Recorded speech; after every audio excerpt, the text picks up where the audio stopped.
All right. Hello, everybody. Welcome. Gonna do some live tea time today. How's it going, everybody? Try to get this a little bit less tilted. I'm not sure why it's tilted. But get you down a bit. Oh, I don't know. Oh, I think I know why. There we go. That should work. Great. Good to see everybody. Hope everybody's having a good morning or afternoon, wherever you are. I'm Jesse. I'm your tea guy. Welcome. Good to have you all here. I got a couple cameras going, so if everybody's confused, I got YouTube over here, TikTok over here, and I got a Instagram over here. So great to see everybody. Hello from Forbidden Haze. Hello, everybody. Good afternoon from something House 6. I can't quite read it through the white. How's it going? Casey says hello. Toya the Burb says hello. Taya the Burb says hello. Smith Trek says hello. Charles Powell, good to see you guys. If I'm answering questions that are on a different stream, just to let you know I got a couple different streams going. But it's good to be able to hang out, do some tea time today with everybody. I'm going to get a little music going here. Get my Gujang masterpieces going. Here we go. Get these rolling. Get some Gujang music playing. And have some tea with everybody. Great. It's great to be able to hang out with everybody. If anybody else has some questions about tea, I'm happy to answer them today. If you guys are in the position or able to drink some tea yourself, this is the time to do it. We're gonna have tea together. I just realized that my pitcher is not on the table, and I have no idea where it could possibly be. Oh, it's right over here. I must have just cleaned it yesterday. I went to go make tea and my pitcher isn't on the table. So it's great to be able to hang out with everybody today. If anybody has any tea questions, let me know. We're going to be drinking this, which I'm going to cover up the price on it because that is a secret. But this is the 2023 raw pu'er tea. This is also one of Sister I's teas. She has a couple different places on the mountain where she gets the tea, where some of the leaves are a little bit older, some of them are a little bit younger. This is very similar to the 2023 Master Box Sheng pu'er tea that I have on my website. It's essentially the same thing. These trees are just a little bit older. So part of the reason I wanted to drink it today is because I know the stuff that's on the shop. I'm interested in seeing whether the slightly older trees, well, slightly older, they're another 100 or 200 years older. If the older trees actually translate to a better tea, because these are more expensive than what I have on the site. But if I like the other ones even better, then it's great. I know I don't need to worry about this. If I really like these, then maybe in the future I'd be thinking of doing something where I could try like different ages of trees from the same mountain in some sort of combo box or something like that, which I think would be fun. So great to be able to hang out with everybody. By the way, if I miss your questions, please just do repost them. We're gonna get to everybody eventually. And if you are able to drink some tea, this is your chance to go and get it ready. We're gonna be chilling out. Great questions over here.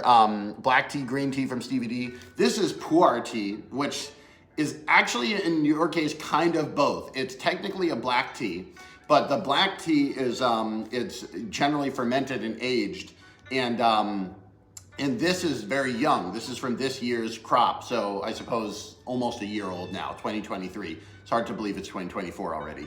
But in its early days, younger days, it kind of has more properties of a green tea, and then it slowly turns into a black tea as it oxidizes. That being said, it's classified in China as a black tea. So a little bit academic with the response there, but that's kind of how it works. Orion says, hi Jesse, I love the tea you bring to the table. One of my favorite ones I tried was the Ancient Tree Show pu'er, so good.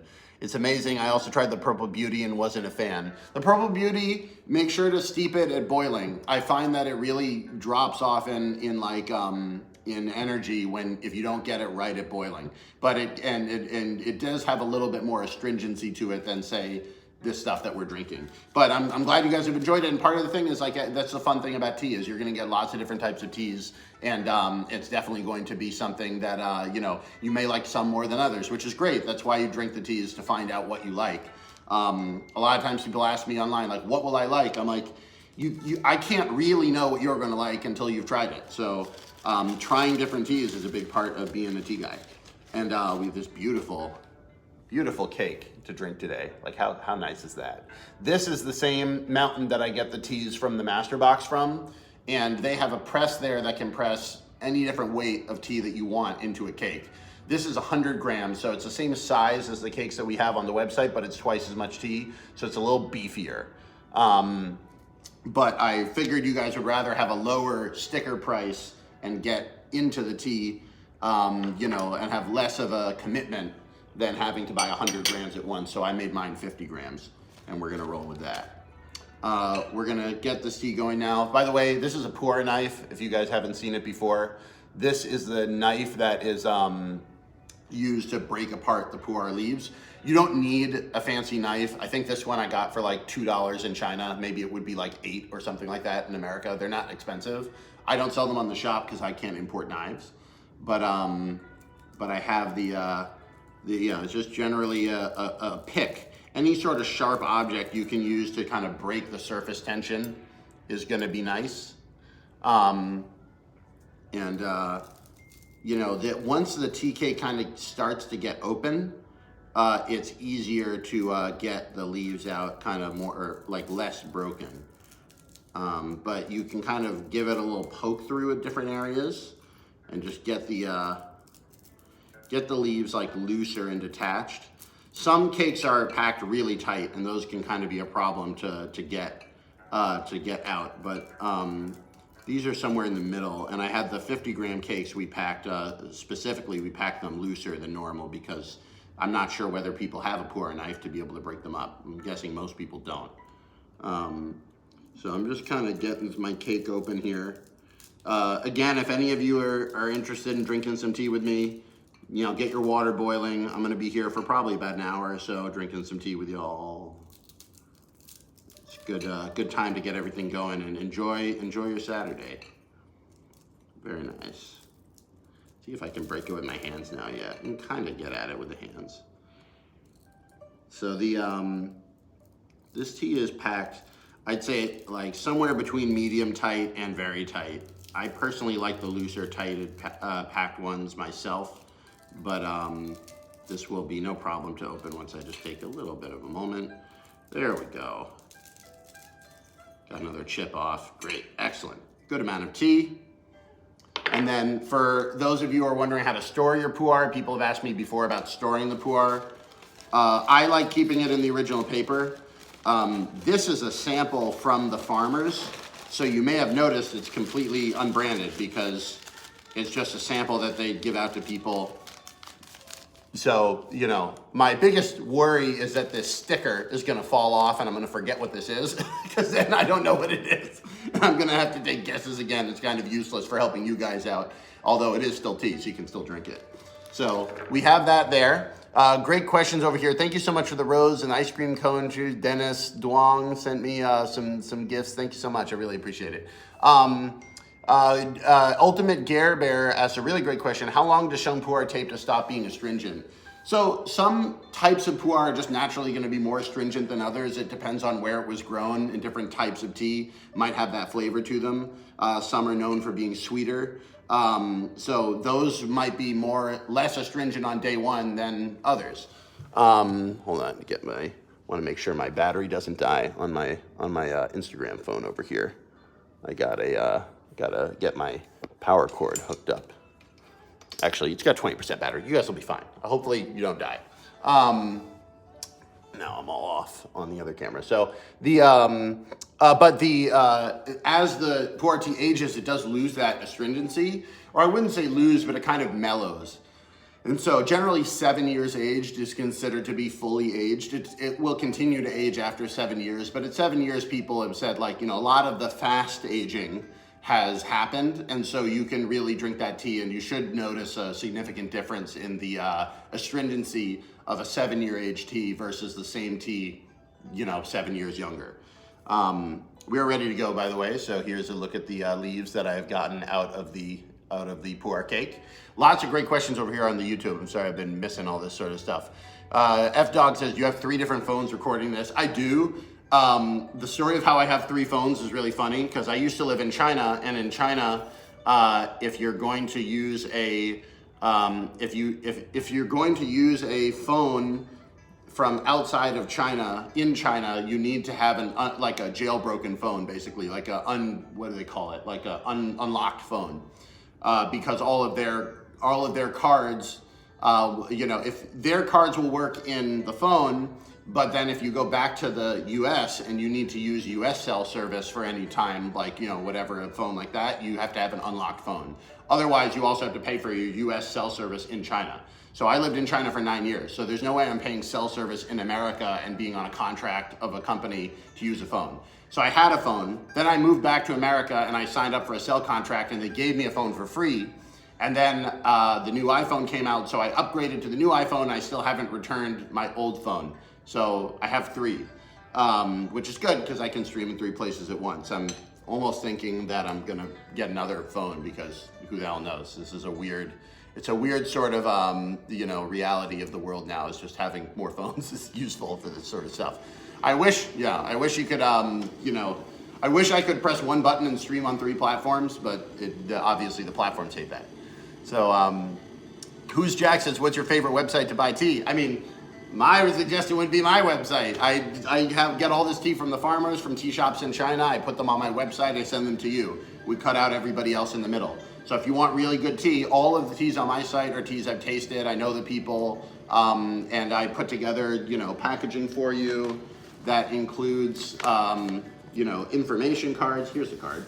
So it includes like information cards about the tea and the tea name. This one's still in the packaging because I opened it yesterday, but it has the tea name, the year, steep time suggestions. My suggestions are just suggestions, like start with that. I would recommend starting with that. If it's too weak, steep it longer. If it's too strong, steep it less. You know, if it feels a little bit like they're getting too much out of it, you know, drop the temperature. If it feels like you're getting not enough out of it, you know, raise the temperature. Start playing around and play to your own taste. So we're ready to start. Cheers. Oh, I almost forgot. I'm gonna put my tea pets on the front for you guys to see them. We got Pendor and Chonky Horse are on today.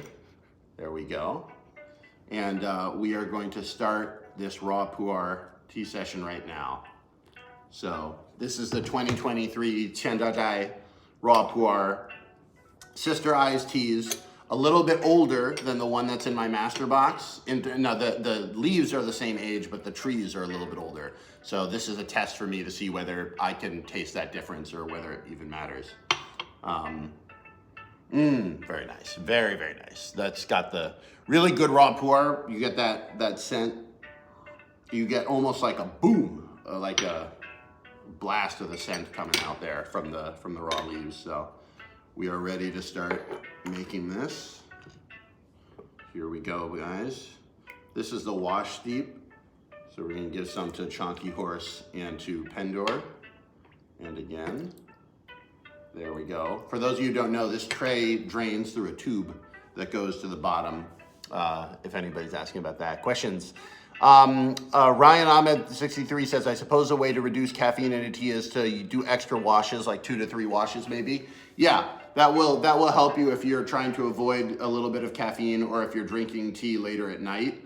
Also, you can choose the type of tea. So raw pu'er will keep you up, but cooked pu'er or show pu'er will, I find it doesn't keep me up as much, and it's a good tea to drink at night if you are wanting to drink caffeinated tea at night. Questions is, what do you have your tube going into? Mine's going into a vase. I have it going into like a metal mixing bowl.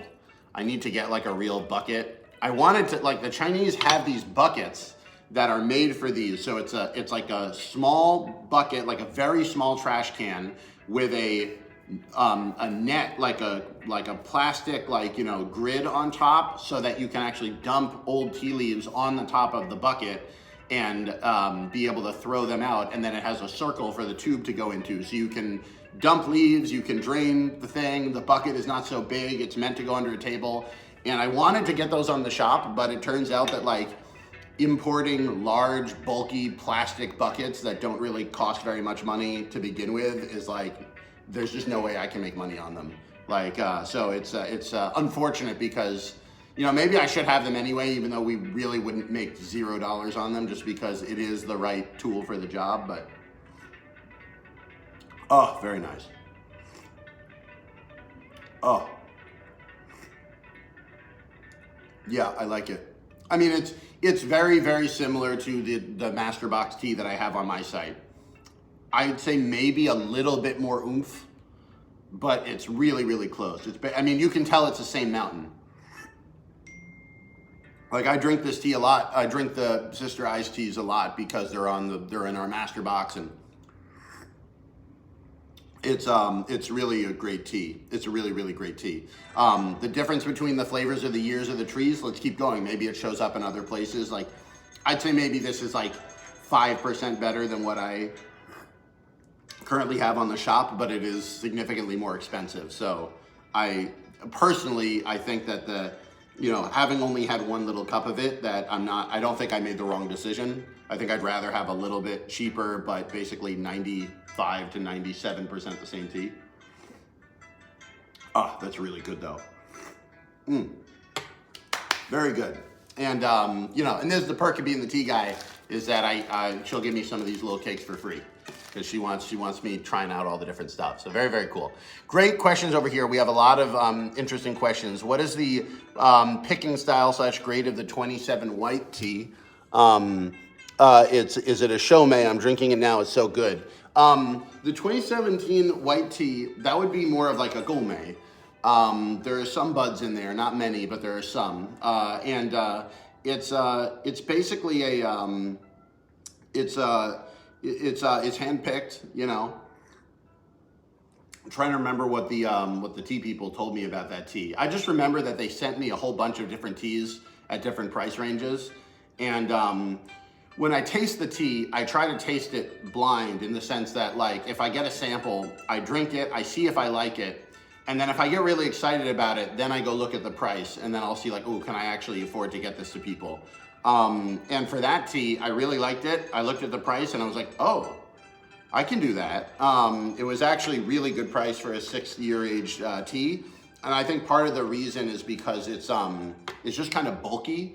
So if you guys notice, there's actually less white tea in that bag than I would normally give. And so I put the price down as well, because you're not getting as much tea. But it's a really good tea. I really like it. So, cheers, everybody. Great over here. It's just got Elu says, just got the guy one set off your site. It's so nice. Thank you so much. I really appreciate it. By the way, if anybody's new to the channel and doesn't know, I run a website as well where you can get tea sets. The basic starter Gongfu tea set that we have on the site comes in the travel case. And this is useful. I actually keep a whole set in my car just in case, because also I have a lot of them, so I can do that. But it's good for traveling and also just for going around making. This has everything you need to make really good tea. So I got these sets made. And if you have a problem with them, the benefit of having a tea guy as opposed to some random Amazon person, if you have a problem, you drop one piece, we have replacement parts. We can replace just the one piece. Good luck trying to find anyone else to do that, because it doesn't make anyone any money, and but I've been there as a tea guy. Like, if you got a tea set and you drop the lid of the cup, you're kind of screwed. What are you gonna do? Like, I want people getting into tea. I don't want them like getting upset because they drop a lid, and then like all of a sudden they can't like do tea anymore.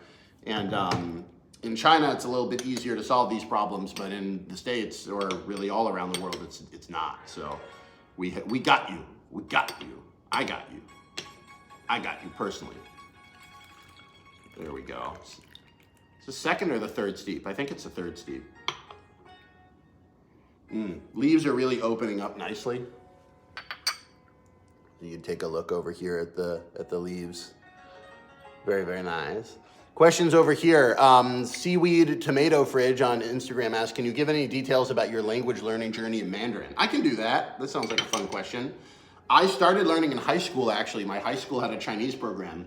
But I got to my high school Chinese class and I was a little bit upset, because I'd say 2/3 of the class were either Mandarin or Cantonese speakers whose parents were forcing them to take the class to learn how to write and basically kind of get like free Chinese school. A lot of Chinese people in the States, at least, they send their kids to like Chinese school. I'm Jewish, I went to Hebrew school. But in Hebrew school, we kind of learned like vague cultural stuff and prepared for bar mitzvah. In Chinese school, they drill you to be able to read and write, because if you grew up in America as a Chinese person, you're not going to pick up how to read and write. You just have to grind. And so a lot of my Chinese friends hated Chinese school. Or they didn't go, so their parents sent them to the class in high school to learn how to read and write. But they were already speaking in day one in Chinese in the back of the class, which was like really dispiriting as just a random American that wanted to learn how to do Chinese. So I started in high school, and it was good in the sense that it got me interested in Chinese, and it got me going and satisfied my curiosity. When I went to college, I continued to study, and then the big moment for me was in 2010. I studied abroad in Beijing for 6 months, when a summer and a fall semester in Beijing. And I took these really intensive language classes where we had to sign a contract saying that we would speak no English except for calling our parents for the entire 6 months. So it was a very intense study abroad. It was not so much like it was very interesting and very fun. I saw a lot of really awesome stuff, but I did spend a lot of time just learning Chinese. And it was definitely one of those experiences that changed my life because, I went from, really struggling to have any sort of real conversation to like being able to like live in China. I wouldn't say I don't know if I'd say I was fluent, but I had like one way of saying almost anything I wanted to say. And if I didn't know a word for something, I knew enough other words that I could kind of describe what I'm talking about. If I didn't know the word for volcano, I could be like, mountain with fire, boom, whatever. Although the word for volcano is really easy to remember because it's huoshan, which is just fire mountain. But similarly, if I didn't know what I was talking about, I could kind of get around it, circumlocute. And so that was a big moment, and also made me realize I wanted to live in China because when I got there, especially in 2010, China was much more open than it is today. And there was a lot of really interesting stuff coming in. People were coming in every day. You'd meet some interesting artist who was there, or like a scholar who was coming in to research, or the Chinese people were fascinating because Beijing is the capital city, so all of the most interesting, intelligent people from around the country got sucked into the megacities and were trying to make it. And it was very refreshing as an American because modern society was being built.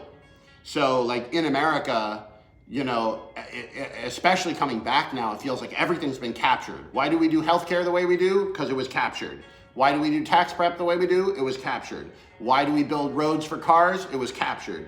We kind of had this, like, various industries over 100 years have shaped the world that we live in a way that, like, it sometimes is good, sometimes it's bad, but I didn't see anyone making it, and outside of technology, like social media, we didn't see, as an American, I didn't see anyone making my society in front of me, and I didn't get any chance to take part in it.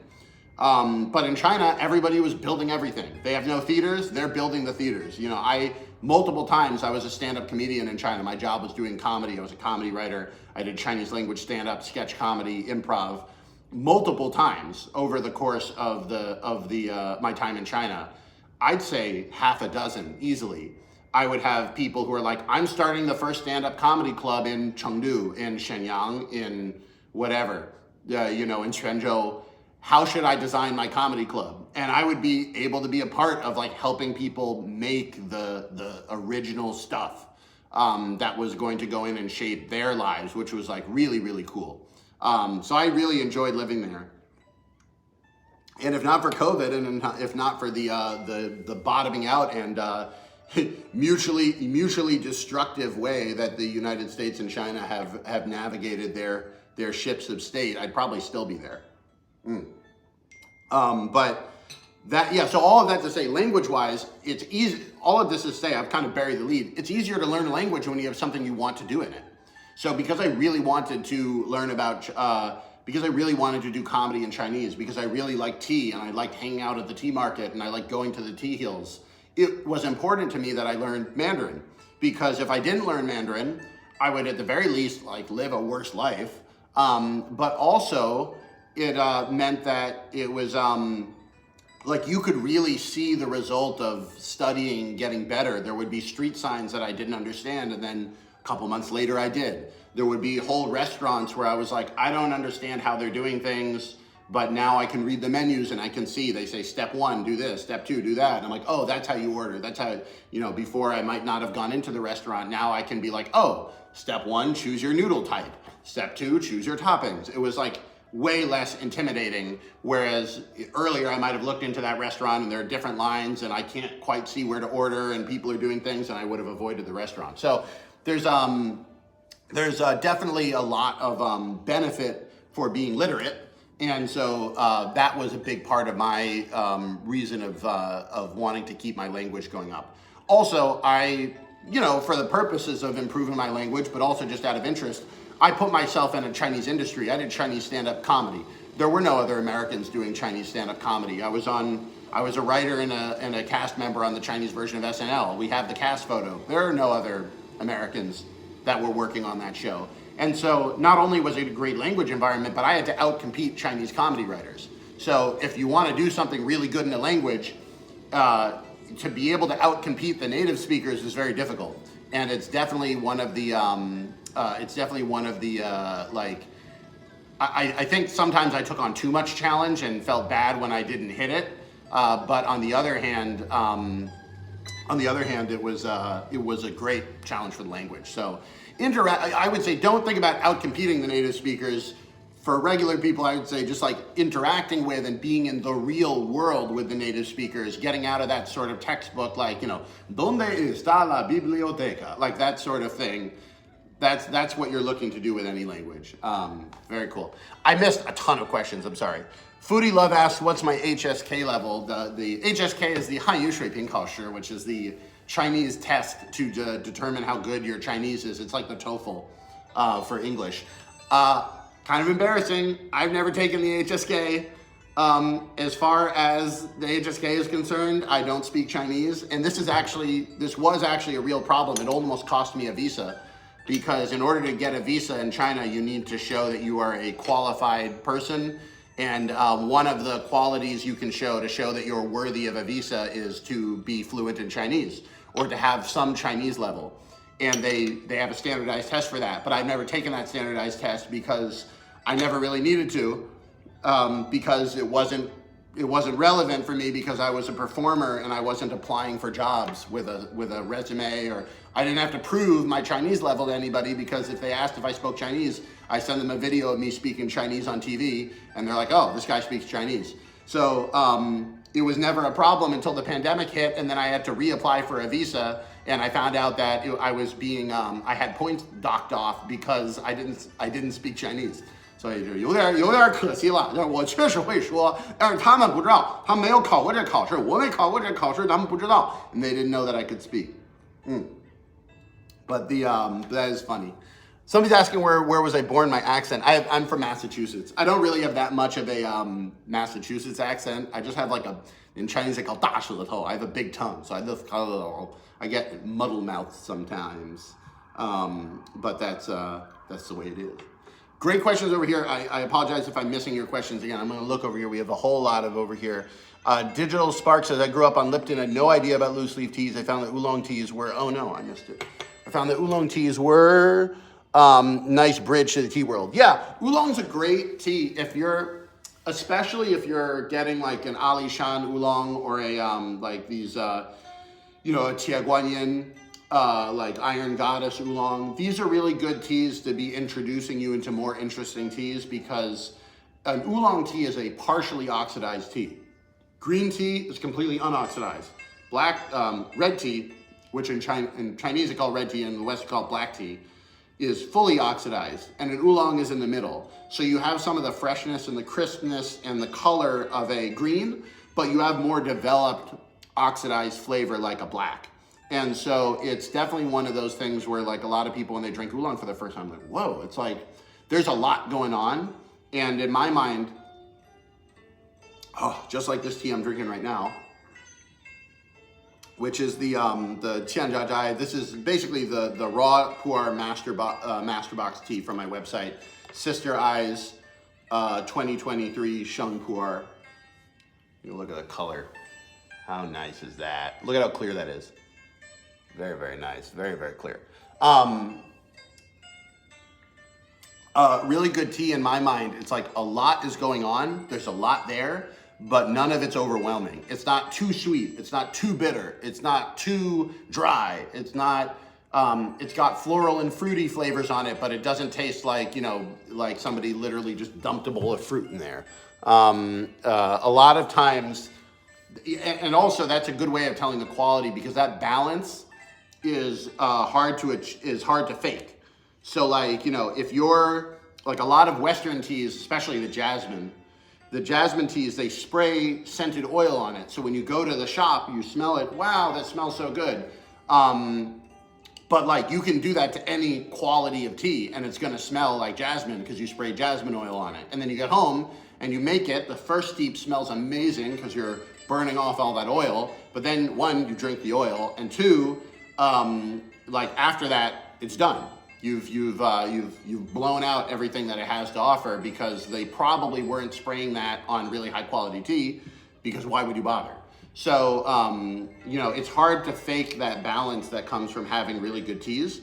And also part of the fun for me is the skill in making the tea. If you get better at making the tea, controlling the steep time, temperature, to your personal taste, understanding how this lidded cup steeps versus a pot versus if you make it in a, you know, cat cup mug or whatever, like all of that stuff for me is good. Like becoming a good skilled tea maker is part of the fun of getting into tea. So let me plug my phone in here. I'm just realizing I'm missing a, we don't want to wind up having a phone die on us here. Sorry, give me half a moment to plug in a charger to the phone. Yep, great. Charging, all good. Thank you for your patience. Appreciate it. Excellent. Great. More questions. Let's do some more questions. By the way, if you're new to the channel, I'm Jesse. I'm your tea guy. I lived in China 9 years.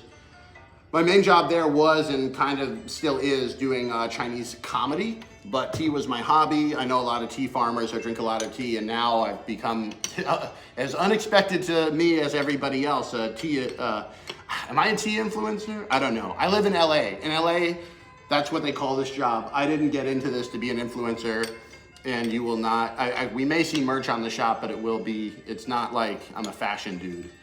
So I don't know what I am, but I'm just doing my thing. That's what I'm doing. Cheers, everybody. Great questions over here. Questions. Becker says, I'm a huge coffee drinker, but I want to get into tea. What are some beginner tea methods of brewing? Great question. So a lot of different things I would say. I'd say the first thing I'd say for you is whether you're interested in doing like a more traditional tea making way, or you're just like, I'm doing it in a mug. If you're doing it in a mug, you could do it in something like this. This is a cat cup mug. We actually have these on the website. But the most important thing is having a filter inside of the cup. And so that way, when you're done with the leaves, you can take out the filter, drain, place the filter in the upturned head of your cat, and then you have a mug. And this is going to be able to help you make loose leaf tea and just drink it. There are many things like this, although I like the cats. But the idea is what you want to do is have a way of separating the leaves from the liquid. The reason you do that is not just because it tastes better, but because these leaves, as you've seen on the stream, I'm re-steeping them. If you just leave the leaves in a pot or in a cup, what happens is they over-steep. The tea gets bitter and you're using up the tea energy. So the solution is to find a way to separate the water and the leaves. And that's one way to do it. The other way is by having something like this. You don't need to have a big stone set. Like the traveler set that I have on the site is a really good option for new people. This has everything you need inside the set. It has a tray. It has a lidded cup, which is how you make the tea. It has a filter, it has a pitcher, it has the cups, it has all that stuff. This is on my site. We have some of them back in stock. We just got a new shipment in. They were out of stock, I think, 2 days ago, and just yesterday we got some in. And based off of the pace we've been moving stuff, they're probably gonna be out of stock again in like a week. So I'm struggling, man, to keep everything in stock. We're trying really hard. It's just so hard because like we'll have a day like on YouTube yesterday, for whatever reason, we got a ton of views. And so a lot of people came to the store. And then tomorrow we might have 5, 10 times less views. We don't know. So it's hard to know ahead of time how much of this stuff I should be buying. And it's definitely like a struggle.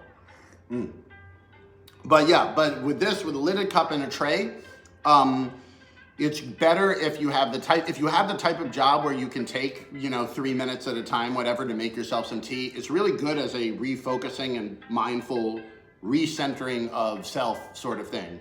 So you're getting working, okay. All the work, huh? I'm gonna take a moment, make myself some tea, get this nicely done, recenter, get everything ready.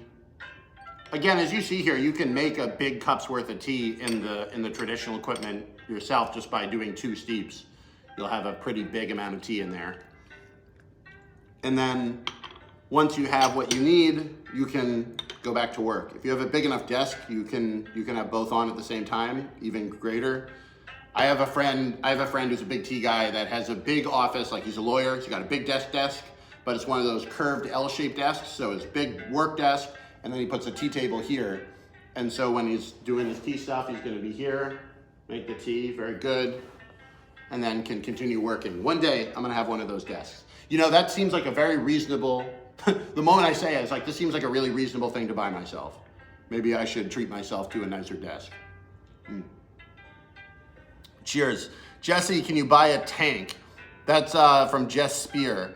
I could buy myself a badonkadonk Land Cruiser tank, which truly has been a dream of mine ever since college, but I don't think I could buy any other tank. Questions over here. Yana Xiao says, does tea expire? What happens to different kinds of teas as they age? Great question. So tea leaves, so the challenging thing here is, outside of China, anything that's put in water, people call tea. It's not necessarily tea leaves. Like if it's chamomile, that's a flower. If it's like, whatever, mint, that's like an herb, right?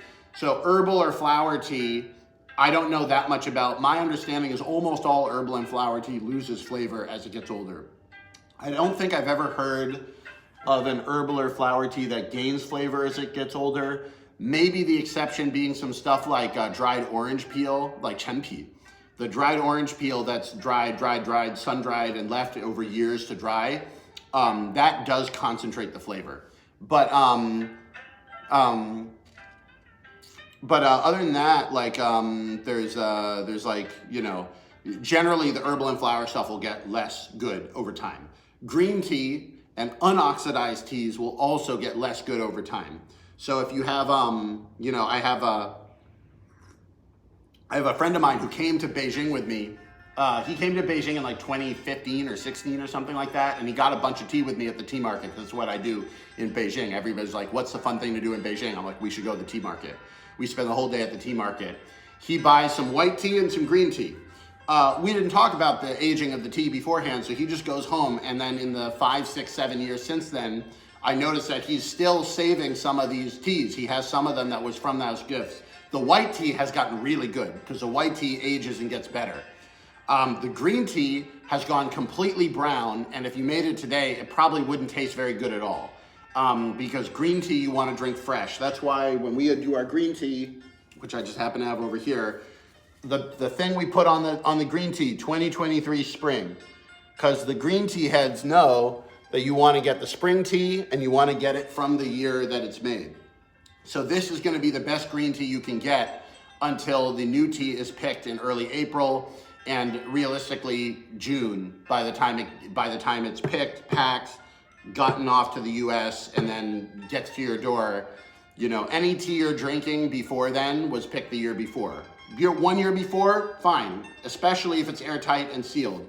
But if you're drinking green tea from 5, 6, 7 years ago, if you get green tea as a gift, drink it, because you want to have it all drunk by the time the next year comes around so you can have more.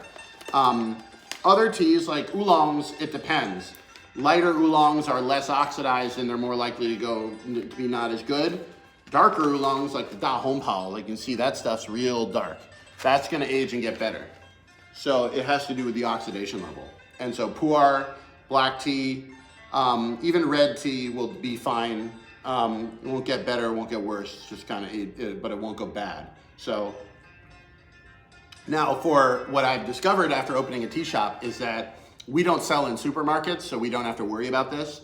But apparently if you sell in supermarkets, you are required by law to put an expiration date on stuff. And it drives me crazy because like, why would I put an expiration date on something that's going to like, you know, I don't know what they require for like wine or whiskey or stuff like that, but like you want it to be old for some of that stuff. So that's the sort of thing. People asking, what about a milk oolong? A milk oolong is a lighter oxidized tea, so I would avoid having that contact air. I would drink it relatively fresh. There are but it's not going to be as sensitive as green tea because it's not fully unoxidized. It has some oxidation in there in the way that it's made. But I wouldn't, if you're not like an expert at aging the tea, I would just drink that sooner rather than later. It's fine. Great questions over here. Questions from Sabla Ken, I think it says. Should I keep green teas or light oolongs in the fridge? Thanks. You can. That's a way to extend the life and the freshness of the green tea. So if you have green tea, I mean, we're not assuming people are going to be putting it in a fridge, but if you go to like a green tea shop in Beijing, they don't grow green tea in Beijing, so it's picked elsewhere and shipped to that place. It's airtightly packed, and they have a giant like body freezer, like the sort of thing you'd like store a body that you killed somebody and chopped it up into pieces. Like those giant freezers, they have a giant freezer with their whole year's worth of green tea in it. And that's because if you keep it cold, it will keep the tea fresher longer.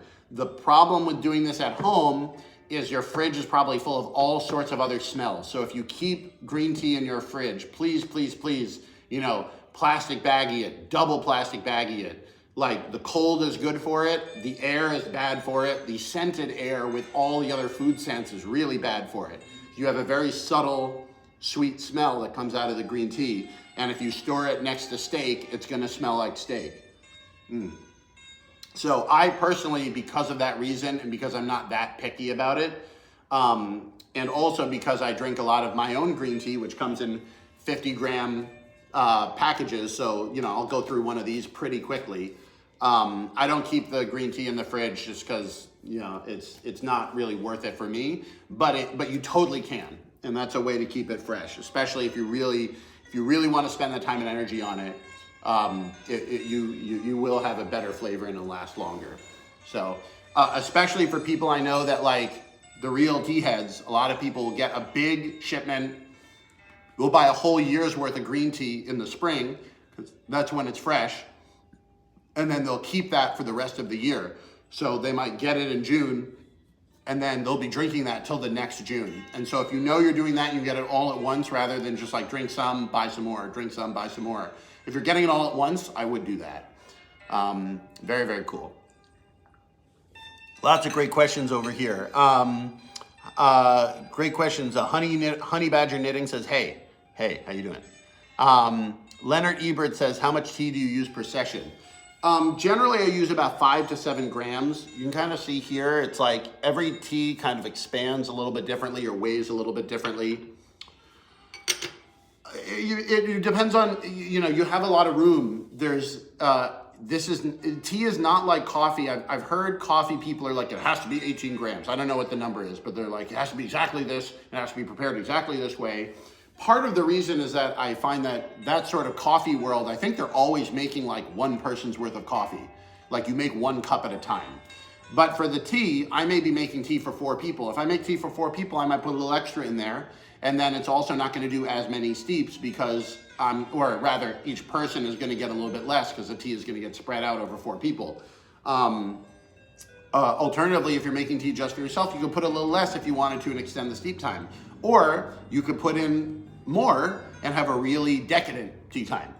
The key is that all of these things have to be counterbalanced. So if you have more tea, just keep in mind that you're going to have less water, so it's going to be stronger, so you might want to lower your steep time. You might want to even lower your steep temperature, although that if you're lowering your steep temperature because you're putting in too much tea, that kind of implies to me you put in too much tea. But you know, these are all things that you can kind of like, it's part art, part science, kind of go with the flow. And trust your mouth. If you make a tea and it's like really bitter, oh, why is it so strong? Why is it so intense? Maybe you're making too much. If you're like, this doesn't really taste like anything, maybe you're not using enough. So all of these things can kind of be altered. 5 to 7 grams is about a fifth to a quarter ounce for the Americans out there. And what that looks like is going to be different depending on the type of tea.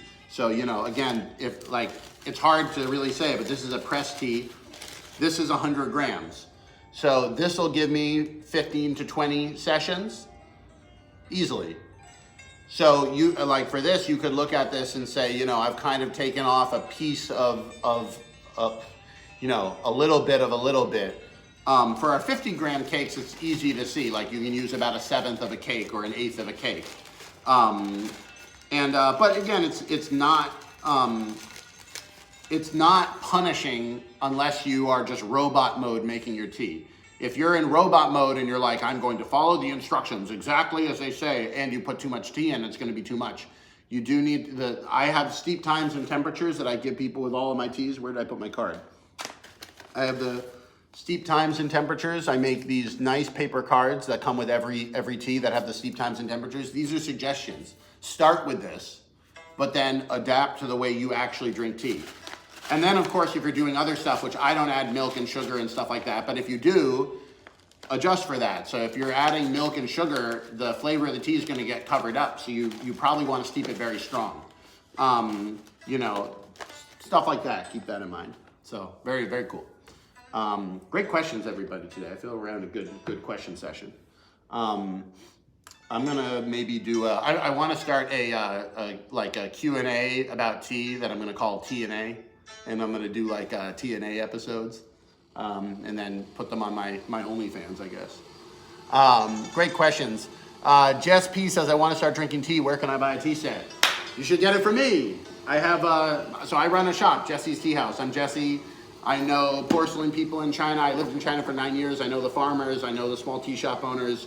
I know the porcelain factory people. This was my hobby when I was in China. I would just go there for fun, and now it's turned out to be like an actual resource. Like I can get good stuff. And then what I do that's a little bit unique is, as far as I know, I'm the only person in the U.S. that will get large amounts of these and put them on a boat and get them over to the States on a boat. And so because of that, it means two things. One, if you buy anything from the whole shop, it ships from New Jersey in the United States. So you're not gonna have to wait 6 to 8 weeks for your tea or worry about whether it's gonna get caught in customs. I've cleared customs, everything is through. The other thing is you'll get it, you'll save, because the same product, if you buy it on Amazon or whatever with free shipping, it's not free shipping. They're shipping it by air one at a time. It's very expensive.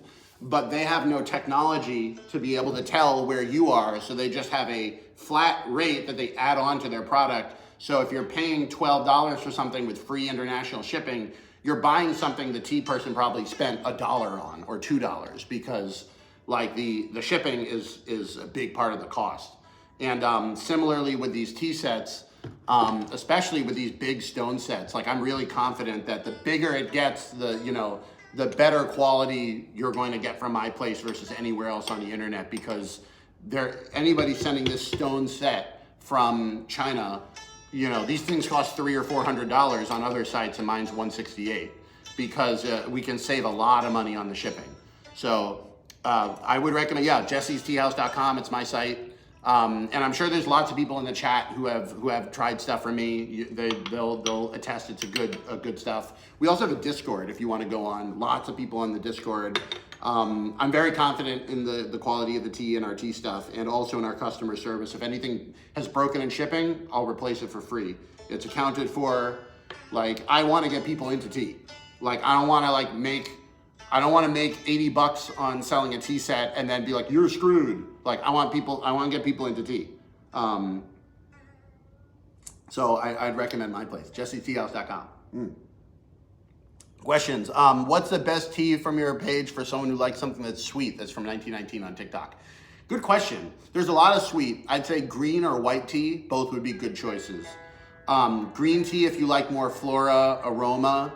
White tea if you like a little bit more flavor, especially herbal flavor. But green and white tea are both going to be really nice and sweet, easy drinking tea. Also, some like red teas, like my Jin Junmei red tea is pretty sweet. For sweetness as well, if I recommend steeping a tea at say 100 degrees Celsius, like boiling, if you back off to 90, you're going to get sweeter. If you have a tea that would be steeped at 80 Celsius and you go to 70, you'll get a little bit sweeter. It'll just take a little bit longer to make. So in any tea you're making, generally speaking, if you want it to be sweeter, back off the temperature a little bit, increase the steep time. And what that does is that the heat is kind of a chemical catalyst that's pulling the stuff out of the tea. And with less heat, you pull out less of the sort of bitter or tannic flavors that may come out with tea. That being said, my teas are generally really high quality. They're all really high quality. So like, you're not gonna get that sort of tea bag bitterness no matter what you do. You could really abuse my teas and they're, you know, with the exception of some raw pu'er, which can be very astringent, you're really not gonna have anything similar to what people think of bitter tea. You'd really have to try to do it badly. Very, very cool. Great questions over here. Trek Smith says the gourmet white tea balls are nice and sweet. They are. We're getting a new shipment of those in soon. They may even be in this week. I know we're out of stock on them. By the way, I apologize for being out of stock on so much stuff. We are just like, we're going through a real boom. Like, I looked at the numbers of this time now versus last year at this time, and we're having like 8 times as many more people come to the site, which is like amazing. And it's like, it's actually getting me very excited because there's a lot of stuff that I could do if we have, like the challenge with the tea is like, it takes so much energy to find the really good teas and make them and create the materials and package them. And so a lot of that goes into the price. I could give a lot better teas, or not better teas, I could get better teas at the same price or the same teas I have now at a cheaper price if I knew we had a big group of people who was waiting to get them. So the fact that the channel is actually growing and everything is like actually working is like really exciting because I'm going to be able to basically be giving better quality or more tea, or like, it's just gonna work out way better if we can do it at a little bit larger scale.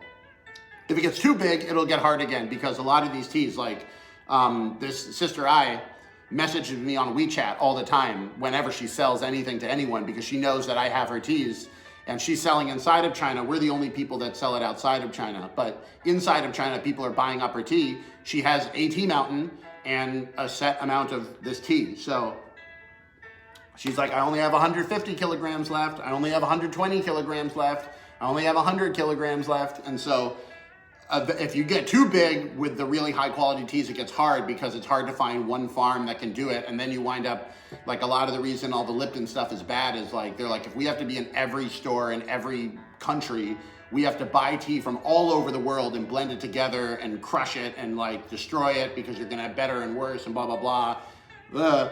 It's like, you really miss out on a lot of the reasons that I like tea. Which is that, you know, even the same type of tea, the same raw pu'er tea from different mountains is gonna taste different. It's part of the terroir of the tea. And so we are nowhere near getting that big now, but like, a lot of times you run into those sort of problems about if you try to take tea too big, which is one of the reasons why the international market at least, just nobody does really high quality tea at any sort of scale. It's like not really a thing. You know, we're gonna change that. We're gonna change that. Very, very cool. Very cool. Excellent. What's your best tea for somebody who likes fruitier flavors? I'm brand new to the tea stuff. It's one of my more expensive teas, so I don't recommend it lightly, but I would say the 1,000-year tree red tea I have on the website. It comes from 1,000-year-old tree red teas.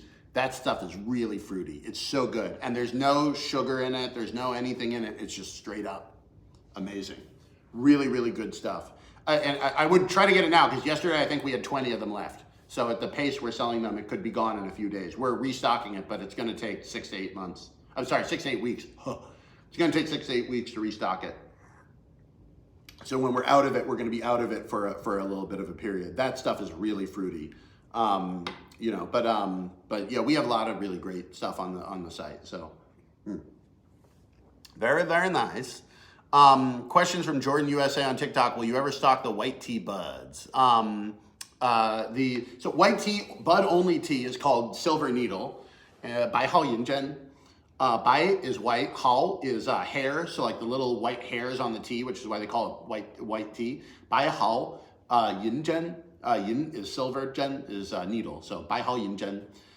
It's really good. I got a bag of it right over here. In fact, I'll show it to you because I was gonna say it's really expensive. That's why I don't stock it. But you know so I'll just show you how expensive it is. One of my suppliers, you know, if I ask for a sample, but they want to be nice to me because they want me to buy their tea, so they give me a whole bag of it, like big bag of it. You know, this is their normal tea at a reasonable price.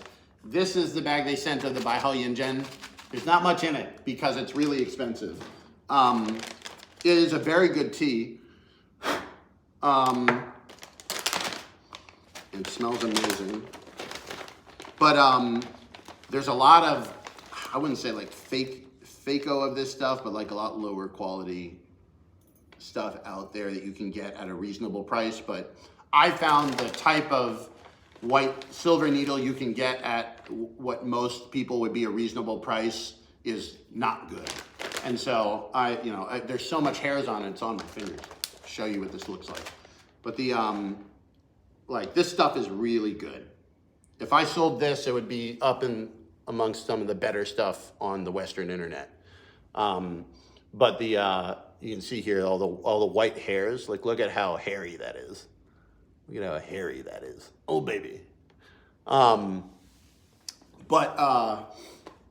it's just like this, for context, what they're asking me as the wholesale price is roughly double what I paid for the teas in our master box. And so it's like, you know, you're getting to the point where like 50 grams of this is going to wind up costing $50 on the website. It's like, that's a lot of money. I'm still looking for that mix. I'm not against doing it.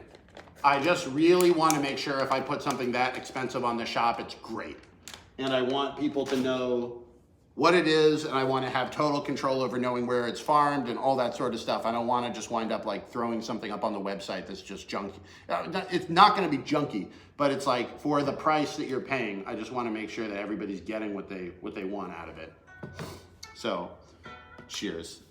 Great questions over here. We'll do a little bit more. Silver Needle changed my life for real. It's really good. It's really good. Perhaps a limited drop. I'm thinking of doing a rare tea box going forward, maybe a rare tea sampler where we can get like 10 grams of something to people, like 2 sessions. This isn't so much rare as it is expensive, which is kind of annoying. It's expensive because each tea leaf has only one bud. So if you want a tea leaf that's only bud, one, you have to handpick everything because there is no machine out there that will get just the bud. Two, you use the bud, you have these leaves now, those have to go somewhere, but you've reduced the value of the tea that you're making by taking out the most fragrant part. So all of those leaves that don't have the bud anymore, in Fujian province, they call that shoumei white tea, which is generally considered the lowest grade. Although I personally think that shoumei is a real steal. I have a bunch of it on my site because I really think it's, for American tea drinkers or anybody who's not like really, really high-end tea drinker type thing, that's great tea because they took so much care of the tea plant so they could get that perfect bud so they could sell it really expensive. And the leaves taste great. So you can get really good quality shoumei tea for really reasonable prices because it's not a discard product, but it's just like not as valuable in the Chinese market because they want the bud and having those leaves there. I have a shoumei mandarin peel white tea where I have the dried mandarin peel pressed into a little brick, and then that adds fragrance to it. So you don't get the tea fragrance, but you get the mandarin peel fragrance and the really great quality leaves from the shoumei. Like, I personally think for your money, that is a much better tea to buy than the Silver Needle. That being said, Silver Needle is great. It's really nice, it's sweet, it's fruity, it's fragrant, it's a great experience. It's the type of tea that I, as a tea guy, might like, you know, show up at my friend's place that sells white tea and be like, you got any Silver Needle that you can give me? You know, and then hope that he'll make it for me for free. So that's my personal trick. And then I'll buy gongmei or shoumei from him. Questions, do we deliver to Ukraine? Yes, we can from Shinx. We can. Just make sure that you use a credit or debit card because PayPal won't work. Also, just be aware there may be VAT added. And you may need to add extra, and it depends on what you order. I have no idea how much tax people will pay in different countries. Part of my plan for 2024 is I'm trying to get a warehouse open in the EU. If I can do that, it will make this much simpler because it will be shipped from within the EU. And my understanding is anything within the Schengen area, the tax, you don't need to pay VAT. But I don't have it ready yet. I'd say fall would be the earliest we're really gonna get that up. And that's a good scenario because again, this is hard for me. I've never done this before. 3 years ago, I didn't have anything tea shop at all, so. Questions from Orthopiled. You should sell small samples of tea. I do, I just can't keep them in stock because people keep buying them out. These are our new 8 tea samplers. Open the box, you get 8 tea cards of all the different types of tea that are in the box. And then inside the box, we have samples of 8 different teas. Balls, packets, loose leaf, bricks, this, I mean, this has been the hardest thing to keep in stock because it's like a starter item. Like this is my recommendation. Everybody's like, I'm just getting started. What should I get? You should get the sampler. These are coming back in stock in mid-January. I think we have like another 10 days or so before they will be available. So they will be available soon though. That's what I recommend though for people. $40 and you get samples of 8 different teas. So that's the best way to do it. And unfortunately, I can't just like generally give out samples because of the way things work on the internet. It's like, I put in all this time and energy, find the tea, do all this stuff, coordinate with a farmer, ship it, get it through customs, clear it, have a warehouse in America, make endless amounts of content for you guys on the internet. And unfortunately, I can't sell something for $4. Like that's just, it's too much work to like let people walk out the door for $4. I'd rather you just like the videos, watch the videos, share with your friends. Because like $4, like just paying somebody in America to put it into the mail, it cost me more than $4. So I looked into the prices of sending samples and I was like, I could basically I could send you like 5 grams for $15 or 50 grams for $20. So I just sell 50 grams. So like if you want to sample at the level of tea that we're getting now, like I really do recommend getting either the sampler box or a full-size bag, and you'll get so much more tea that way. It's so much more tea, Very great. Lots of questions here. Can you turn on the option, Mindy Bases, can you turn on the option for auto-generated captions on your videos? You have a deaf fan here. Hi there, Mindy. Oh no, I hope there's some sort of captioning function here, or else this will not be a good response. But my understanding is it does it automatically. I didn't think I needed to do any work, but maybe I do. I'll check my account to see whether that's turned on, because I thought they just show up automatically, but maybe they don't. If we have any other fans here that know about how the subtitling works, let me know so I can try to fix that for people. Great question. Questions. It's Brandonton says, I just placed an order for 1,000-year tea. Give Chonky or some tea. Great point. By the way, if anybody makes a purchase on the stream, tell me and I will do a tea pet pour for you. So there's your tea for Chonky Horse. Chonky Horse says thank you. I say thank you. You'll enjoy that tea. That might be the best tea I have on the website, to be honest. It's so good. When I have guests come over, if they're not like tea people, I almost always make that tea because it's just so good. Question from Simke.n, will the Frosted Guy one come back? Not sure if it's just out of stock or gone. I don't think I'm going to be restocking that one. I'm going to do a similar something like that in the future. There was no problem with it, but I just found that when I used it sometimes, it was like the lid fit on a little too good. And so sometimes it was a little bit hard to pour. But something like that will be coming back. I want to get another really cheap, but inexpensive tea maker onto the site, because right now I think the least expensive we have is $40, which I think is reasonable, but there are tea makers that I could sell for less than $40, and I just want to find a good one that'll be good. Again, the cheaper you get though, the harder it is, especially with tea equipment, because it has to be packaged and kept safe from shipping breaking. You know, it doesn't make sense to put a $1 tea maker in a very fancy box and have it all foamed up and everything. Questions. Will you ever, do you find touching tea with your hands repeatedly have a notable effect on flavor aroma? I don't think so. I've spent a lot of time with tea farmers and tea experts and everybody that does everything tea. I've never once seen anybody put on gloves to handle tea. Maybe, I don't know. We use our hands for everything. I mean, if your hands are like straight up dirty, I would wash them. But like, you know, but even then you could get soap flavor on the tea. So like, you know, the, I don't think, I just don't think it says, I think also like, I really dislike the over sterilization and like over ceremonialization of food stuff. Like, I drink the tea with the table like this, not because it's a grand ceremony, but because I've lived in China, and if you go to somebody's house, they'll have a tea table, and you sit down and you drink tea this way. For me, this is not excessive or overly, like, ornamented. And even the stuff on the table, with the possible exceptions of the tea pets, but you're not really gonna lose these guys, are you? Like, all this stuff is used in the making of the ceremony. There, like, some people have lots of, like, tea, like, you know, a poker, like, you know, they'll have a specialized, you know, these are tongs, which is maybe like, I don't even use them that much because it's just personally not in my aesthetic, but they'll have like a special mini scoop whose only job is to pour the tea into the gaiwan. I think that's great from an artistic perspective, but I don't really dig it. I'm drinking tea here with my friends. I'm like, I'm not gonna go through that every day. You know, I totally could have one of those and I don't.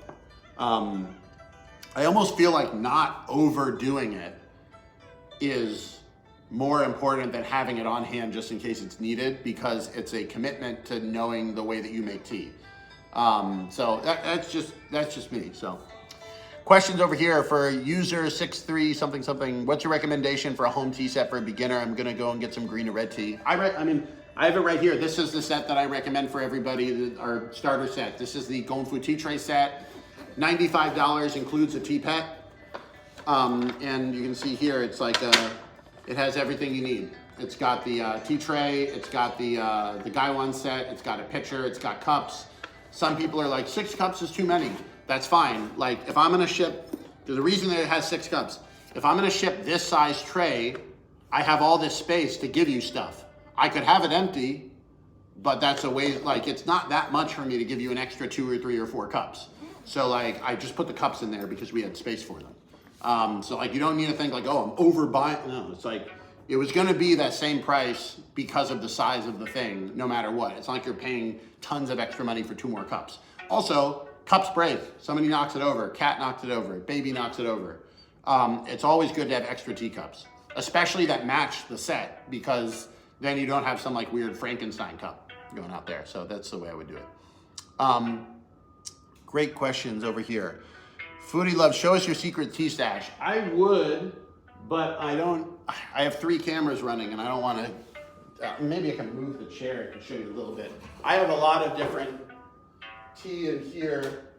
These are all different pu'er cakes, you know, including some of the rarer ones, you know.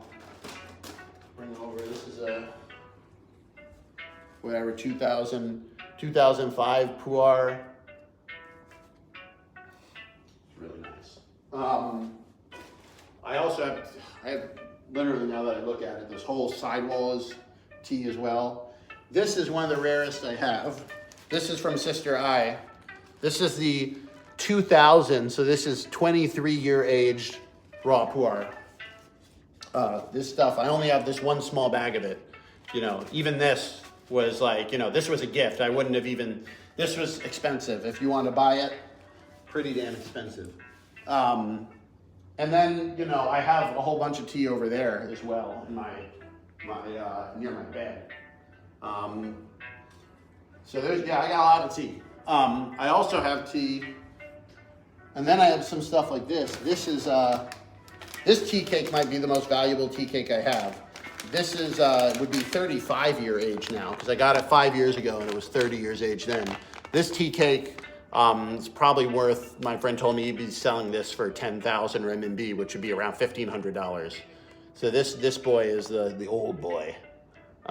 Getting up there, 35 years is getting up there. So I got some stuff like that, which is pretty rare, but you know. I think that rarity of tea, again, tea gets expensive because it gets rare, not because it's like straight up better. You can get good tea at every price range within reason. There's always going to be tea that just tastes good. And if you're going for taste, you definitely shouldn't feel like you have to spend tons of money on tea to get good taste. There's always going to be good taste there. It may sometimes come with a little bit of a trade-off. Like for instance, there's a lot of teas that it's like, I make it, and if you control the steep time really well, you get really excellent tea. But if you over steep it, it gets bitter very quickly. That sort of tea is gonna be cheaper because it's harder to make. So as a tea person, once you make a lot of tea, you can kind of get better results out of cheaper tea. But it also doesn't mean that like, you know, you have to spend tons of money on tea to get it good. Like it's, I would say there's always some things, but the tea gets good because it's rare. It's from a special mountain. It's aged a long time. The aging does improve the flavor, but it's fundamentally expensive because it's rare. If there was a ton of old age tea, then it would be cheaper. So, questions. Good questions. I got Big Chief Woolabomb says, I really like the Jesse's Tea House logo. Did you make it yourself? This is our logo, by the way, in gold.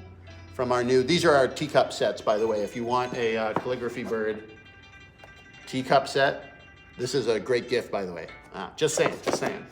But the logo I designed with a designer friend of mine in Shanghai.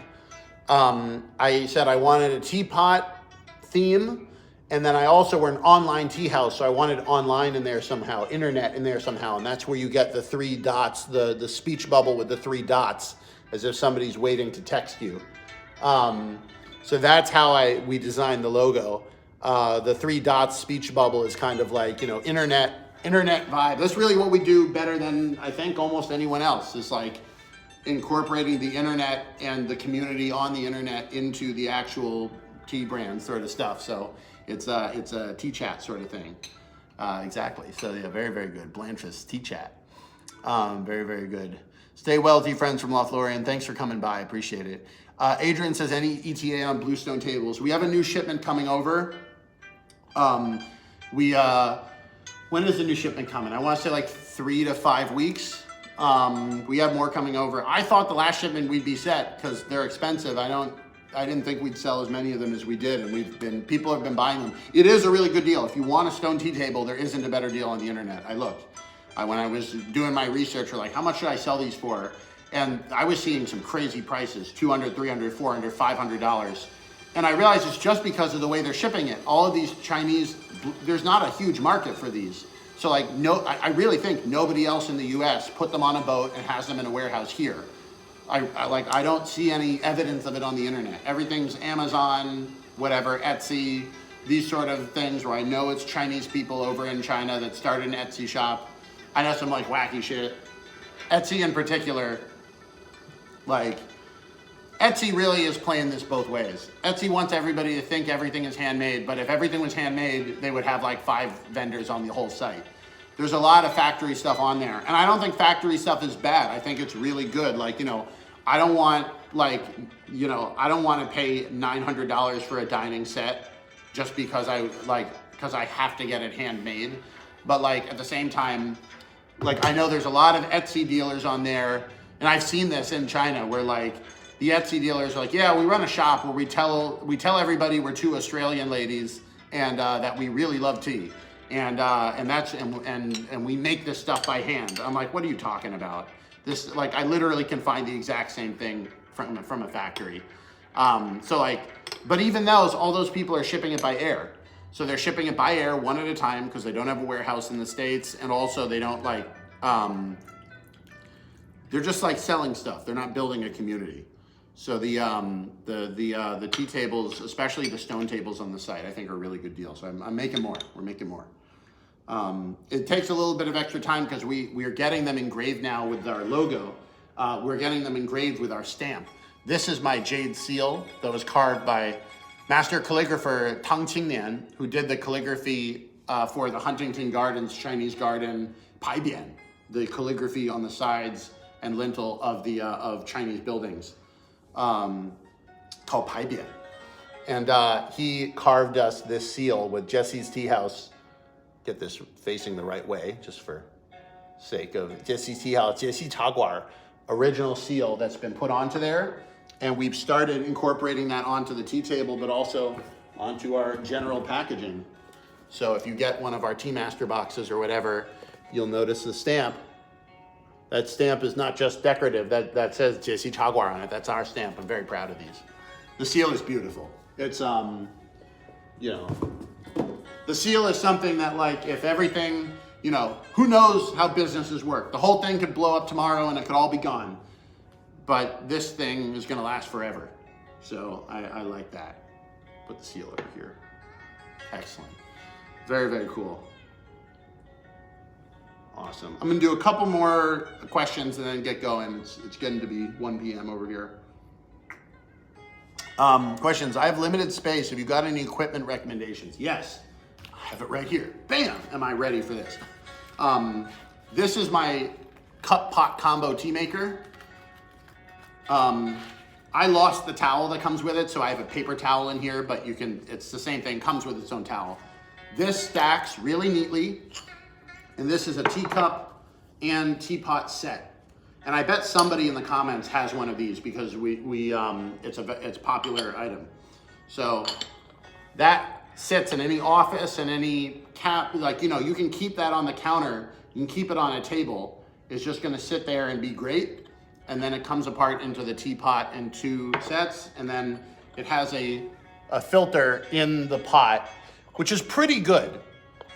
I'm not gonna lie and say nothing ever gets through, but only really small leaf tea has a chance of getting through, and it's just really, really solid. So if you want a very practical tea maker that's good for a dorm, that's good for an office, that's good for just even everyday use, these are really good. The one thing I would say about these is that the size of the pot is big enough for both cups. So if you're drinking alone, you just need to remember to fill it halfway up so that by the time you're pouring your first cup, you're done and you don't have half a pot of tea water just sitting there. And then it comes with a towel. I lost mine, so I'm just using a paper towel, but you pack it up by basically putting the towel so that none of the pottery edges are touching each other. So the top as well. Bam. Put the lid on. Get this over. It just needs to be enough. There's something in the middle so that it can cover it up. And then it comes in the travel case. I keep one of these in my car at all times because you never know if I'm going over to somebody's house. I just have a teapot ready. I can just, like, if I'm not expecting to go visit somebody, but all of a sudden, hey, you know, let's hang out or whatever. Great, I have it in my car. It's great. $40, $40, not that bad.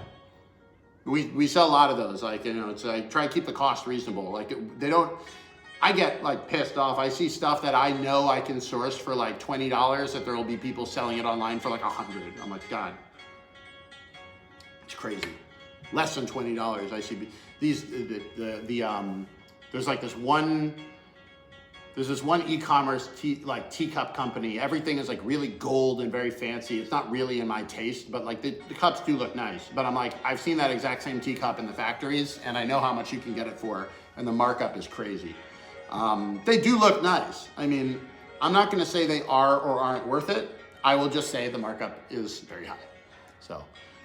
Great questions over here. Questions. Do you have any tips or finding good place to sell tea? I sell tea. We talked about this, like jessesteahouse.com. I have great stuff on there. I would check it out.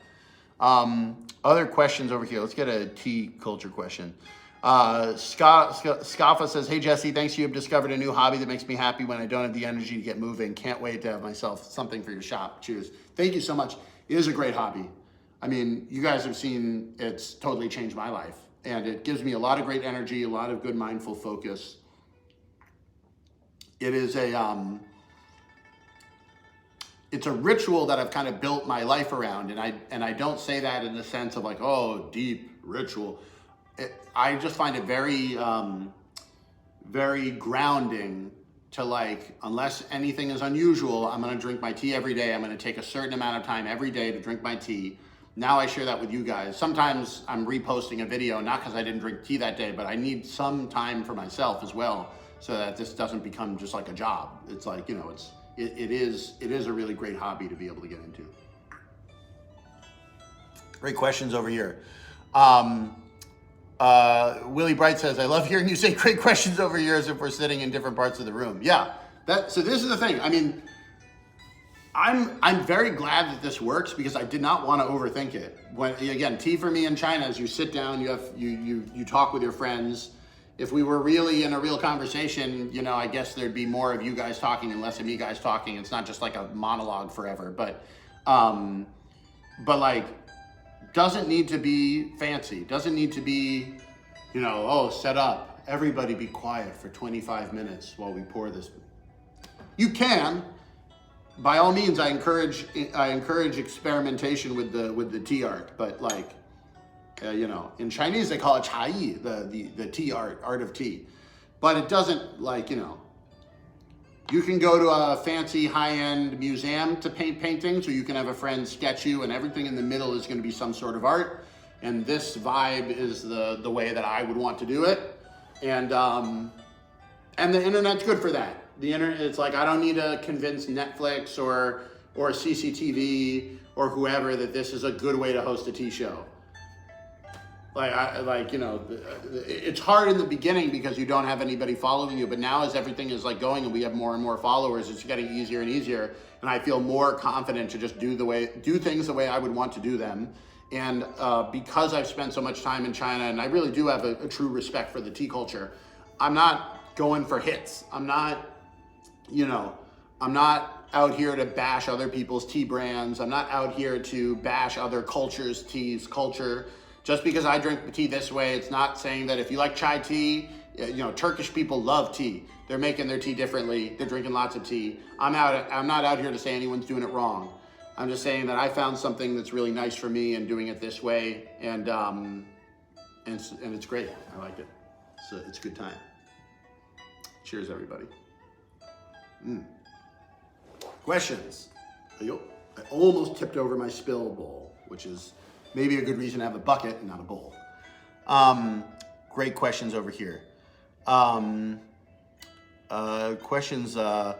Jonah Donievsky says, what do you recommend we do with steeped tea to save it for later steeping on another day? So I would not reuse the old tea leaves on another day. If I were to do that, I can show you. What you can do is you can cold brew it.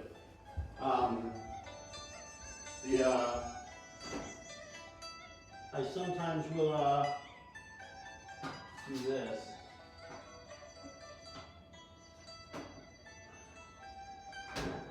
So if you have old leaves that you've finished but they still have some tea energy in it, you can throw it into into some pitcher of water and then leave it to cold brew. I'm not going to agitate this because I might make a video on this later, and I want to have the shot of agitating it and mixing the color up easier, but you can do that. So that's what I would do. Put this over here. I'll be right back.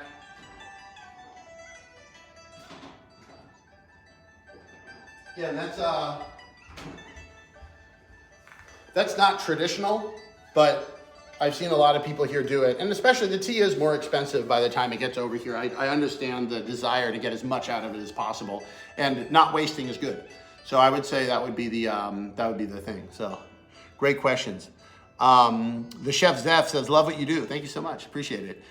Somebody asked, do you deliver to Germany? We do. We have one of our best customers is in Germany. We do ship to Germany. Just make sure to use a credit or debit card, and also be aware there may be VAT. And I'm hoping to be able to get an EU warehouse up later in the year, but it's not going to be soon. It's going to be like fall at the best, August, September. My goal is to have it, if I can get it up before Christmas, which sounds crazy because we just did Christmas, but it's like, I've never set up a company in Europe. I don't know how to pay taxes. I don't know how to do the importing. I don't know how to do the storage. Like, there's a lot of stuff that needs to go on to have that happen. And so appreciate the patience of all our tea friends in Europe. I will say though, that if I can get it going, my plan is to go and do a tour around Germany or around all of the EU, UK. And if I can get it open, I'll be like being able to go around and say like, hey, anybody want to invite me to their town for tea? And then I'll get a train ticket and I'll show up and we'll drink tea and we'll be able to share with everybody in the EU and in the UK that we now have shipping in the UK, which I think would be fun. If you guys think that would be fun, put it in the comments because that would be a lot of fun for me. I've never, there are whole areas of Europe I've never been to. I've only really taken one trip through Europe and that was last year. So definitely something that would be fun. Rob says, what do your tea and hardware sources think of your surge in sales and demand? They're obviously very happy because it's great to be able to sell more for them. But it is a little bit of a challenge because like we started hitting this boom in people coming to the site in like October, but every shipment we put together takes 3 months. So we're just now starting to get our bigger shipments from the planning. Thank goodness it happened during Christmas where we were already planning on bringing in more stuff.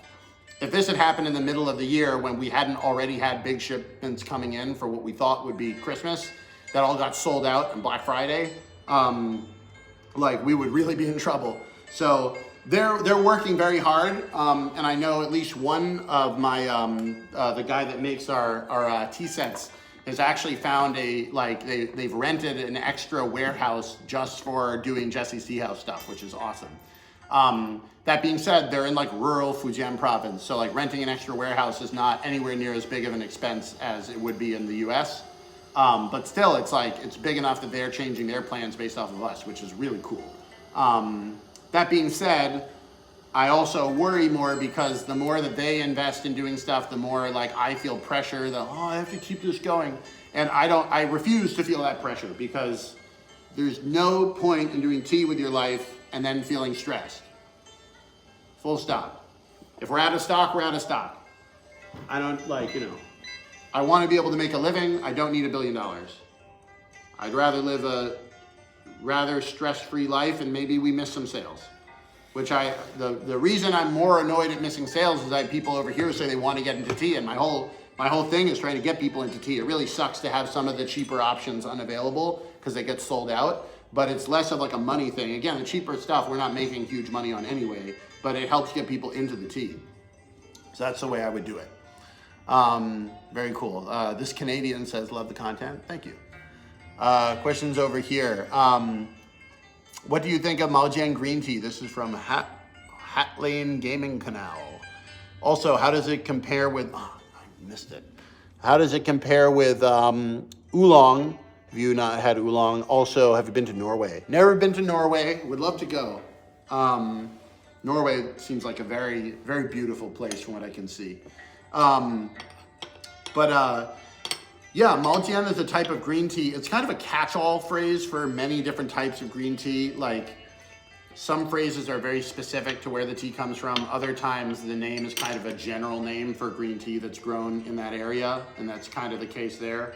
So, I like Maojian. It's not, it's a green tea, and oolong tea green tea is unoxidized. Oolong tea is partly oxidized. They have some similar flavors, but the oolong is going to have a lot more deep flavor in it coming from that oxidation and can be really dark and very dissimilar. But the lighter oxidized oolongs are not that dissimilar from the Maojian, the green teas. As a tea guy, they're different for me.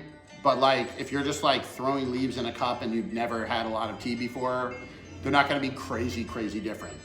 But they're different tea types. So, they have similar characteristics because they're, maybe more fragrant, but.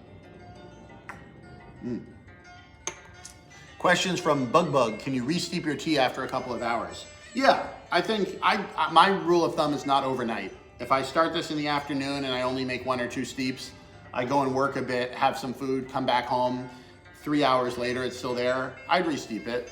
But like, in general, I advise against that.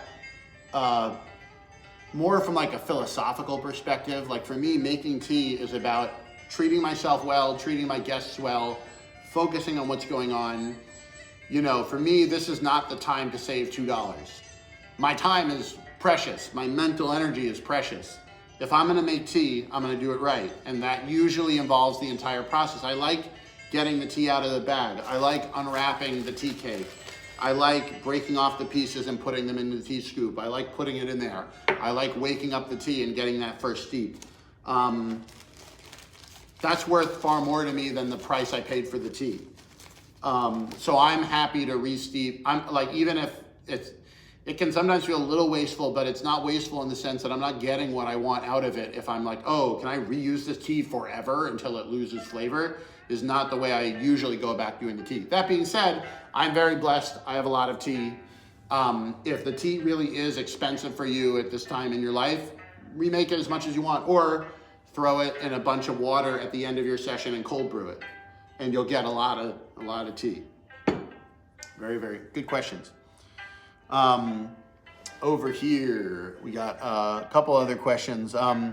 Exigency, do you think Gongfu tea is comparable in the West, how the West perceive wine collecting? Is Gongfu tea perceived as for old people or snobs, like how wine enthusiasts are in the West and China?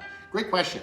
Gongfu tea in China tends to be a little bit more of like a middle-aged person hobby in China, which is kind of funny as me as a young person, but there are lots of young people who are also into good tea. It has similarities to wine collecting in that, like, you know, like people who are really into tea will make journeys to the tea mountains. They will sit and drink tea up on the mountain, and they like seeing how it's made, and they like sourcing it individually from different places. They like aging it, or having usually other people aging it. A lot of what Chinese people do, and maybe I should start a service doing this, but like, what they do is like, for instance, like this tea that I got from Sister I know the tea farmer. If I want to, say, buy some of the 2023 tea for my personal collection and age it, I'll buy it from her, but then I'll just say, you know how to age it. You age it in your place with your other tea cakes. And then I'll just call you when I want some and I'll get it. And we know that it's my tea, and you know that it's my tea, and we trust each other. So I may not even take delivery of the tea in my own house, or I might get it, like, you know, let's say I bought 20 cakes. I might ask her to send me 5 or like 3, but like, I'm not gonna drink through 20 cakes tomorrow. And I'd rather have them be aged better in that sort of place. So like, you basically, you can basically buy stuff that other people are storing for you and aging for you. And so I don't know if wine people do that. I guess wine people like having that wine cellar. They really do have all of the stuff together. I guess if you got that into tea, you could have a tea store area, like you have a wine closet, you have a tea closet or whatever. Maybe one day I will have enough money to have a house with a room just for tea. You know, who knows? But that's expensive. So usually I'll just tell them it's mine, I'll buy it, I'll put the money down, they know it's theirs, and if we trust each other, it all works out. So, good questions. I'm gonna do one more question. Somebody's saying that they have to go run some errands, but it's been great hearing you. Thanks so much. I really appreciate it. It's been fun hanging out with you guys on live, especially we got a bunch of people on, which I'm guessing we have some new people on, so it's great to have people live. If you run into one of these lives, I really encourage you, get your kettle running. Let's make some tea together. I think that's fun. Very, very cool. Question, somebody's saying something I think I missed. Here we go. Freedom Grower from Rizem, Freedom Grower Jesse has a Shangpu'er cake on the website that was considered the best tea at the meetup. Jesse had is $48 for 357 grams. I purchased it last night. Can't wait to try. I think you're talking about the bent bow Shangpu'er. That's a really good tea. That tea is very good for the price. Very, very good for the price. $48 for like 50 sessions, like $1 a session. The only downside is you have to buy all of them at once, but it ages, it'll get better. It's really good. And it's got like an apricot flavor to it. I look like, cause I get tons of tea cake samples sent to me. And especially for like younger or middle-aged sheng pu'er, there's a lot of it out there. And it really, you can't just like go caveman mode and be like, tea expensive, tea good. It doesn't work like that, especially from my perspective, where I have all these different teas to sample. I have personally experienced very expensive tea being not so good and less expensive tea being pretty good. And so when I go to the way that I price everything on the site, it's what I can get plus the shipping, the packaging, the storage. I add some profit and that's there. If I get a tea down here, I'm not going to be selling it up there. And that's, the long-term goal of this is to be a good tea guy, a responsible tea guy, help people get started. And then if I'm charging 48 bucks for it, even though that's not a lot of money for a big cake of tea, it's going to be good. It may not be as good as what we're drinking now, which was significantly more expensive, but it's going to be good at that price range. And that's kind of what I'm aiming to do with everything. If it's going to be a little bit more expensive, it's because I'm paying more for it. And then other than that, just give you guys as good tea as I can. So very, very cool. Esther Levesque says, love the streams. I live alone, and so your streams bring some company into my tea time. Cheers. That's what we're here for, man. I'm by myself today on Saturday as well, so. Cheers. Awesome. I am going to get going because I'm super hungry. I had a little bit of a breakfast. Otherwise, don't drink raw pu'er on an empty stomach, please. Don't do that to yourself. I'm going to go have some lunch. And then, for those of you who are just joining, again, thank you for joining. If you have listened to the whole thing and you don't know somehow, I also run a tea shop. It's jessesteahouse.com. Everything's in New Jersey, so if you buy it, it'll ship to you quickly. A bunch of stuff is out of stock. We've had a boom of people coming to the website, so some stuff has been sold out. I do apologize. We're always getting more shipments in, so you check back every week. There's new stuff coming in. And we're also going to be having a drop of Chinese New Year stuff that's going to be coming, which is great. So but basically, yeah, like really just been great to have everybody around and enjoy the tea time together with you guys. If you want more, I highly recommend that you follow my podcast. I have a podcast on Apple Podcasts, Spotify. It's called Tea Time with Jesse. I also post highlight videos of some of the podcasts on my YouTube channel and shorts on everything. So, but if you're on TikTok or you're on Instagram and you have not followed the YouTube, and seen the long videos, I'm really spending more energy on long videos nowadays, and they're basically going exclusively on YouTube because nobody else pushes them. So, I really advise you guys to join the YouTube, follow the podcast, and just make it a little bit easier for me to get in touch with you because it's very difficult to reach people because I want to. If it's not making the tech companies money, they don't show it to you. So, I'd advise follow, like, comment, tell the machine overlords you'd like more tea time. And again, thank you everybody for your support. So really, really appreciate it. 10 out of 10, loving longer videos, great. I'm so great. I love that. And PV27 asked, when is the new membership box shipping? I have a tea club. Every 3 months, we send 3 new teas to people. You can also get a tea pet and a tea cup with each shipment if you want. They're optional. The next box is coming out February 1st. So if you order now, you'll get the current box, and then you'll get another box on February 1st. So everybody gets the box on February 1st. Even if you bought this box the week before, you'll get 2 in a row. So just be aware of that. If you don't want 2 in a row, don't subscribe yet. Wait until February 1st to subscribe. But or you can subscribe now and pause your subscription so you don't get one on the first. But it's, I'd say just figure it out. And so it's coming out February 1st. And it's going to be a banger. It's going to be a banger. Absolute banger. All 3 of the teas, I think, are killer good.